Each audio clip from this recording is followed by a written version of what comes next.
Thank you so much for making Locked On Auburn your first listen every single day. Daryl, you've got another hidden gem that we need to say, hey, Auburn world, this guy's going to be a factor this season. Preston Howard, the tight end. Love it.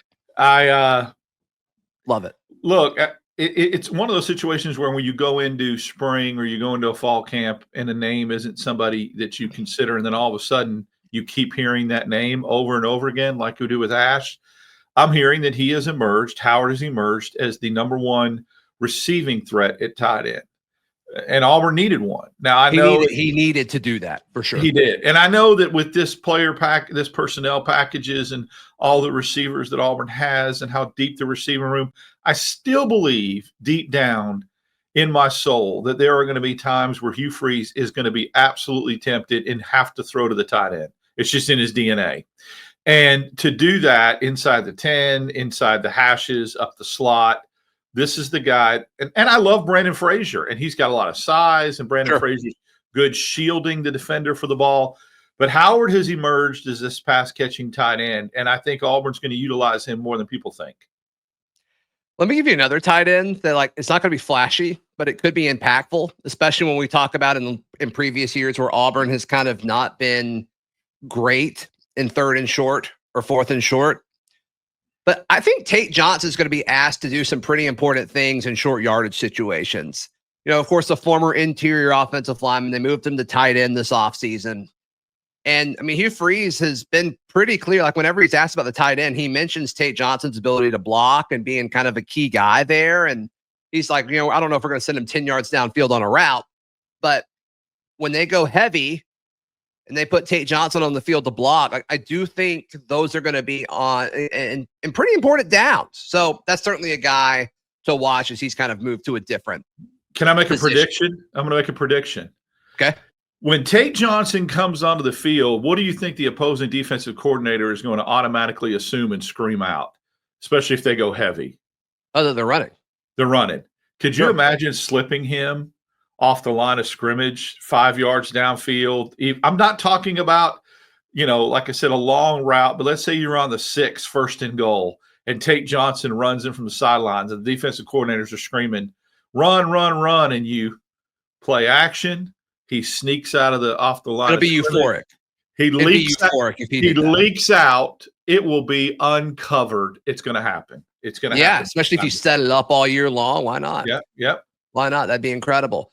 Another guy that I still think is falling under the radar, and we've talked about him a lot, and it's ridiculous that he could even be a candidate for this conversation because he's been a 2-year starter. But I think Too Tall. I think when you look at Too Tall Miller, who started the last 2 seasons at right tackle for Auburn, not a starter now. And when you look at the depth chart of Auburn's offensive linemen, of course, he's listed as the backup left tackle right now, but he might be the backup for 4 of the 5 positions. Mm-hmm. And you're going to have offensive linemen miss time. You just are. It's a war in the trenches every single snap.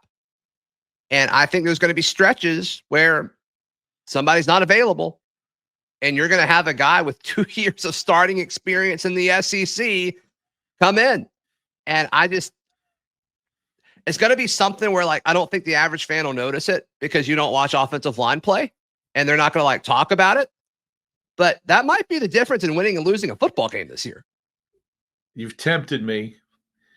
Isn't it nice to have somebody in a backup position, in a backup role that's been a 2-year starter? Oh, no. Do it. It's game week. Do it. At a Power 4 school. Give me another hidden gem, Daryl. Do it. Ashton Daniels. So hidden gems are people that you can go to that you weren't counting on or relying on necessarily to have a big role, and they come on and they do something for you. But I digress.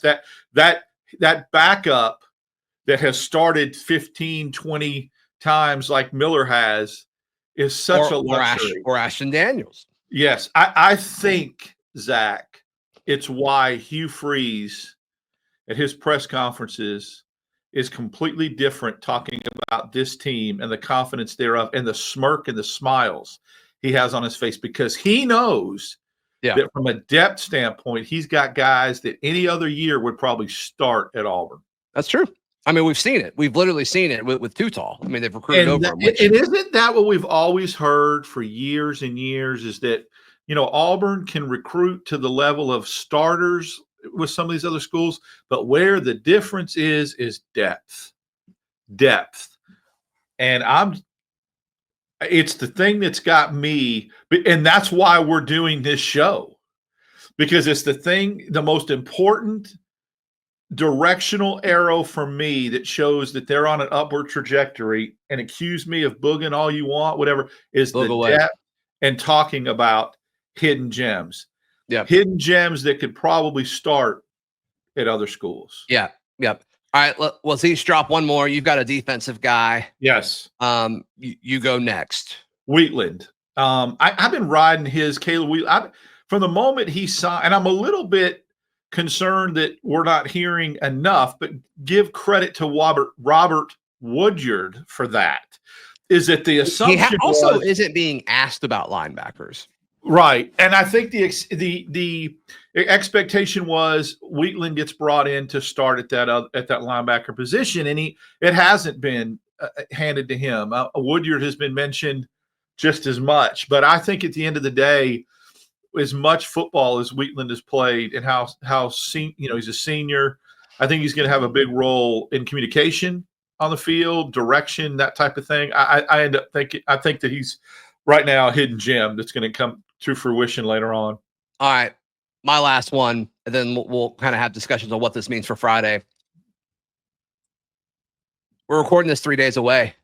So I'm gonna bring up Perry Thompson. Yeah. I think Perry Thompson has been under discussed, admittedly so, on my end. And I think he finds a way to make a few plays this season that say, yeah, that's the guy we thought he was during his recruitment. We've heard he's had a great fall camp. There's just so many guys on the field and in that position where it's going to be interesting and it's going to be a battle. But I still think Perry Thompson, to some extent, is being slept on right now. He could be the perfect example of a player on the offensive side of the ball that's all about quality and not so much quantity. Sure. Meaning he comes in and gives you, bam, a big play, right? Let's just say he gets 5 to 10 snaps a game. I don't want to speculate. I don't know, because I've heard Turner and him keep going back and forth in competition as far as where they are in the depth chart. I think Turner was listed ahead of him on the depth chart. Well, he was behind Horatio. That's right. So the other receiver. Yeah. Right. And Turner was listed behind Coleman, which was interesting. So let's just say he gets 5 snaps. Well, what if he gets 2 or 3 big plays, a long first down, a touchdown, whatever? Then yes, he has that potential and has to have that kind of impact. And again, it'll be all about quality, not necessarily quantity.